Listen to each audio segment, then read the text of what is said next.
नमस्कार। MHD 7 के अंतर्गत आज भारतीय साहित्य शास्त्र में शैली किसे कहा गया है। यहाँ पर भारतीय साहित्य शास्त्र में मुख्य रूप से संस्कृत के साहित्य की चर्चा की गई है। संस्कृत के साहित्य के विद्वानों की जिन्होंने साहित्य के बारे में जो काव्य शास्त्र के बारे में जिन्होंने अपनी विचारधाराएं प्रस्तुत की हैं उन शैलियों के बारे में, और जो हिंदी के कुछ विद्वान हैं उनके नाम और उनकी जो शैलियाँ उन्होंने बताई हैं उसके बारे में चर्चा की गई है।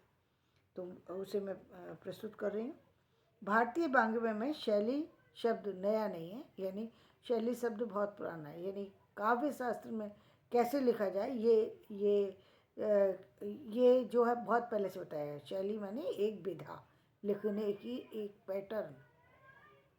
इसी को हमने कहा स्टाइल जो है एक पर्टिकुलर हो गया, लेकिन विधा में बहुत सारी विधाएं आती हैं, लेकिन यहाँ हम पर्टिकुलर बंधे हुए हैं।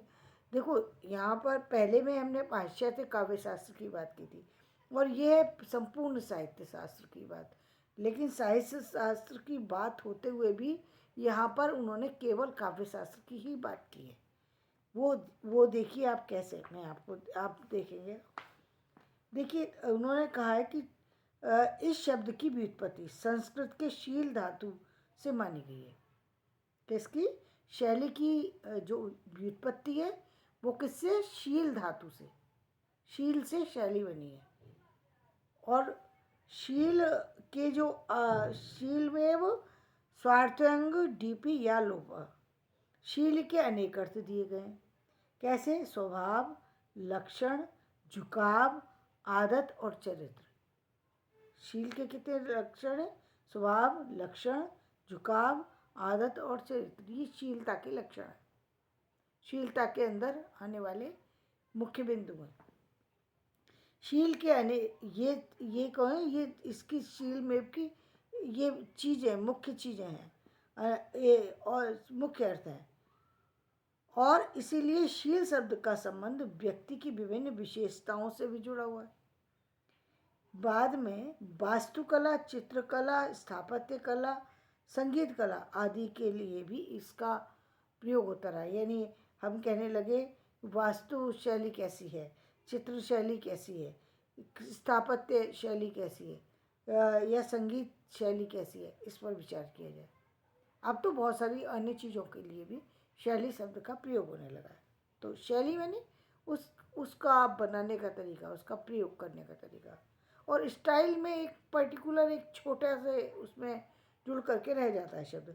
साहित्य में अभिव्यक्ति की रीति के अर्थ को में प्रयुक्त होने वाले के कारण भारतीय साहित्य शास्त्र में वृत्ति प्रवृत्ति को भी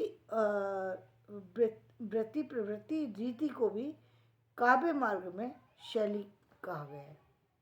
इसको वृत्ति प्रवृत्ति और रीति को। निवृत्ति यानी जो एक व्यक्ति का स्वभाव होता है, वृत्ति। प्रवृत्ति जो उसकी प्रवृत्ति है, उसका जो कहते हैं ना, इस व्यक्ति का स्वभाव, इसका मूल स्वभाव क्या है, क्रोधी करने वाला, कुटिल है ये व्यक्ति या सरल है, ये मूल स्वभाव, प्रवृत्ति। और फिर रीति, मतलब रीति यानी चलन। हर युग का एक खास चलन होता है, हर समय की एक खास ये विशेषता होती है।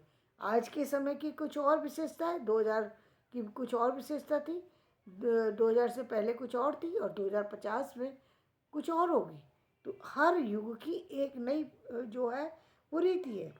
भारतीय साहित्य शास्त्र में रीति पर विभिन्न विद्वानों ने जो है वो कहा है, इस शैली के ऊपर विभिन्न विद्वानों ने कहा है।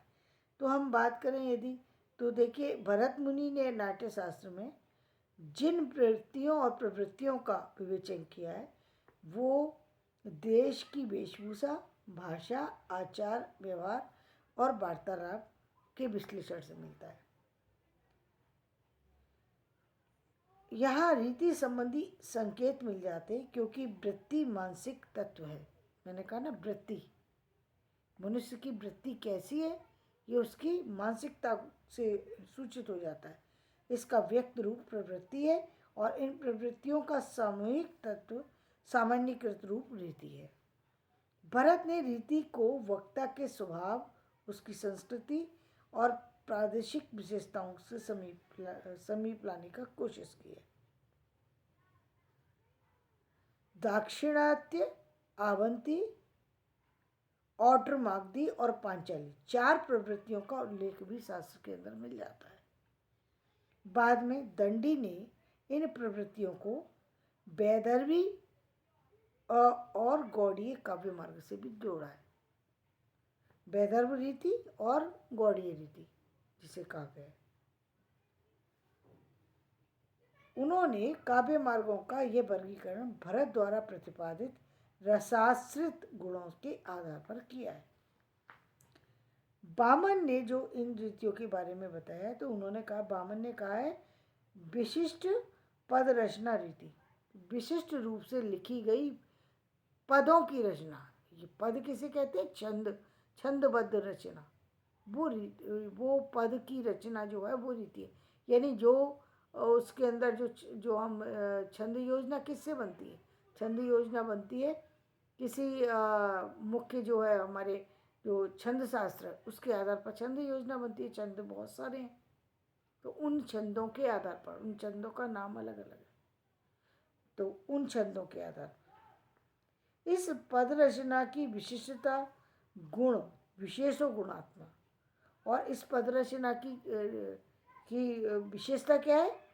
विशेषो गुणात्मा, विशेष चीज का विशेष गुणों का जो है वो चर्चा करना। देखिए जब हम काव्य लिखते हैं तो उसमें कोई ऐसी चीज को प्रस्तुत करते हैं जिससे सभी प्रभावित होकर रह जाते हैं, बंद करके रह जाते हैं, लोग सब उसको मानने को बाध्य हो जाते हैं।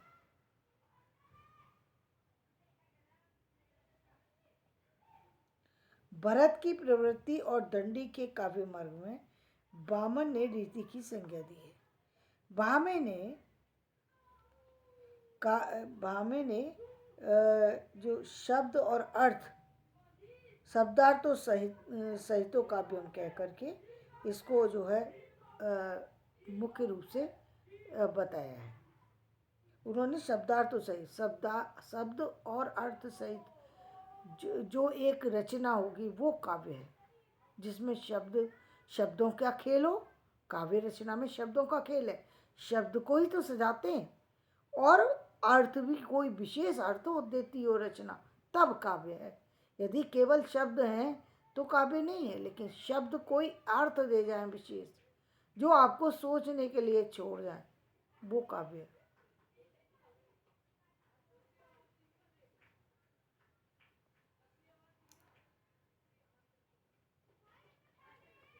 वक्रता को का अंतर्भाव माना गया है।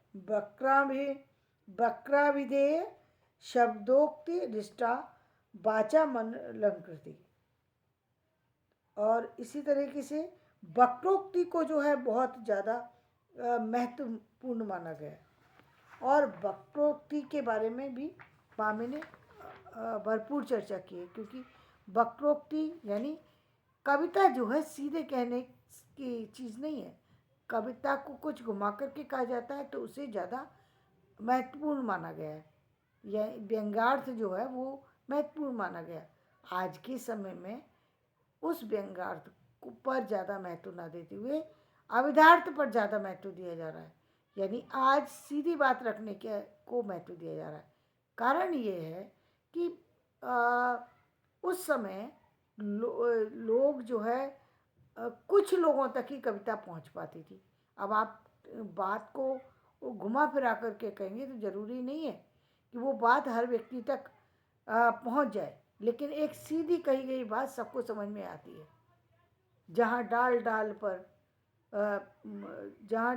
पर फूलों के चिड़िया करती है बसेरा, वो भारत देश है मेरा। अपने आप समझ में आ गई, कुछ बहुत ज़्यादा बोलने की ज़रूरत नहीं है। भारत हमारा सबसे महान है। क्यों? क्योंकि यहाँ पर प्रकृति बहुत सुंदर है, यहाँ के लोग बहुत सुंदर है। 2 शब्द ने सारी चीज़ों को प्रस्तुत कर दिया।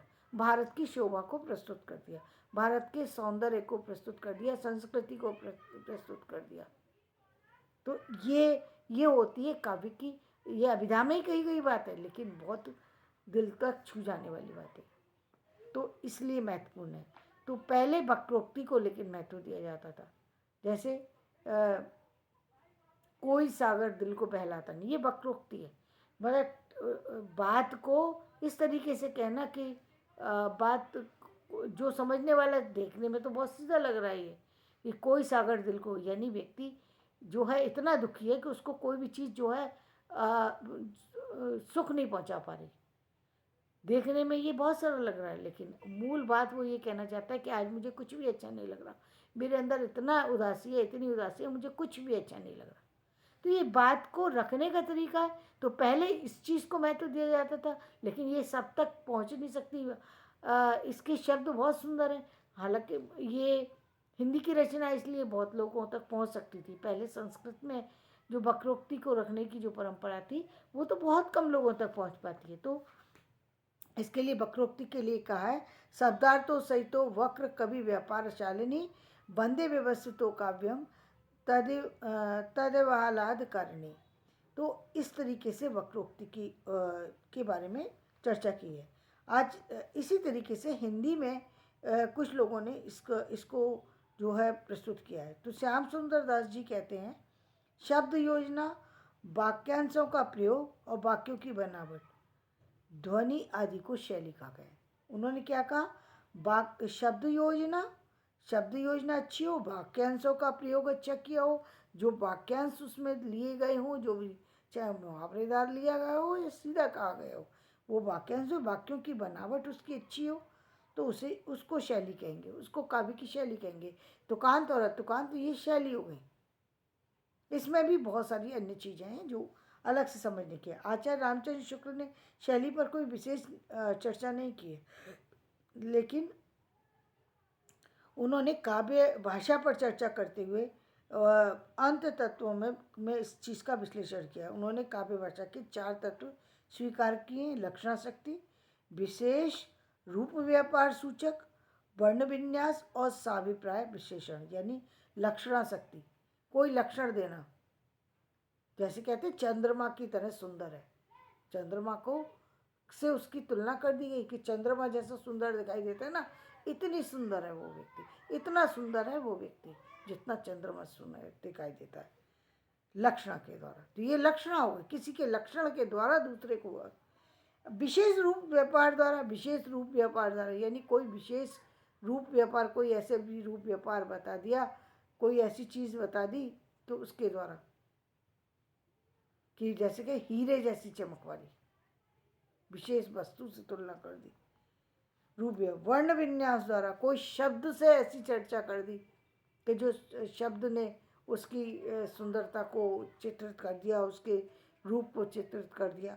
वो साभिप्राय विशेषण, और उसमें कोई अभिप्राय जरूर होना चाहिए। यदि अभिप्राय रूपी विशेषण ना हो किसी चीज़ का, तो वो काव्य, फिर काव्य या गद्य, वो कोई रचना नहीं कह रह जाती, फिर तो वो व्यर्थ है, लिखा हुआ व्यर्थ, लेखन व्यर्थ है। यदि उसका कोई उद्देश्य ही नहीं है, उसका उद्देश्य यदि समाज को गलत राह पर ले जाना है, तो फिर वो साहित्य नहीं है। साहित्य से इतर है वो चीज़ें, वो साहित्य से बाहर हैं चीज़ें सारी, वो साहित्य के अंदर नहीं रखी जा सकती। साहित्य सिर्फ वो है जो अच्छे जो हितकारी चीज़ों को प्रस्तुत कर सकता है, जो जिसमें बहुत सारा हितकारी साहित्य, बहुत सारी हित देने वाली चीज़ें जिसके अंदर रखी जाए, वो है साहित्य। तो इसी तरीके से कर्णापति त्रिपाठी ने आकर्षण, रमणीय और प्रभावोत्पादक ढंग से की गई अभिव्यक्ति को शैली कहा है। उन्होंने कर्णापति त्रिपाठी ने कहा आकर्षक हो, काव्य का एक सुंदर, कि काव्य में उसका जो 2 लाइन भी पढ़ते व्यक्ति जो है उसमें उसको आनंद आ जाए, तो वो आकर्षण होना चाहिए, शब्दों में आकर्षण होना चाहिए। रमणीय हो, यानी रमणीय यानी बहुत ज़्यादा उसके अंदर बहुत अच्छे अच्छे भाव हो, प्रभाव डालने वाला हो। मेरे पिता की एक रचना है, हर सांस तुम्हारी याद लिए आती है। एक लाइन है, लेकिन ये बताती है कि हर सांस तुम्हारी याद लिए आती है। आगे मुझे याद नहीं आ रहा अभी क्या है। तो इस तरीके से तो इसमें ये बताए कि एक व्यक्ति किसी व्यक्ति विशेष को बहुत ज़्यादा दिल से जो है उसको उसकी याद आ रही है, वो उससे मिलना चाहता है। तो ये जो भावनाएं व्यक्त करने की जो चीज़ें हैं, जो चीज़ों तक व्यक्ति से व्यक्ति तक जुड़ने की चीज़ें, जो लोगों से हृदय तक जुड़ने की चीज़ें, ये जो है ये जो है हमारे भारतीय साहित्य शास्त्र की शैली के कुछ जो विशेषता है उसके बारे में मैंने चर्चा की है। कल हम आधुनिक शैली संबंधी अवधारणाओं के बारे में चर्चा करेंगे। धन्यवाद। मैं अपना वीडियो यहीं समाप्त करती हूँ। मेरा वीडियो पसंद आए तो इसे लाइक करें, शेयर करें और सब्सक्राइब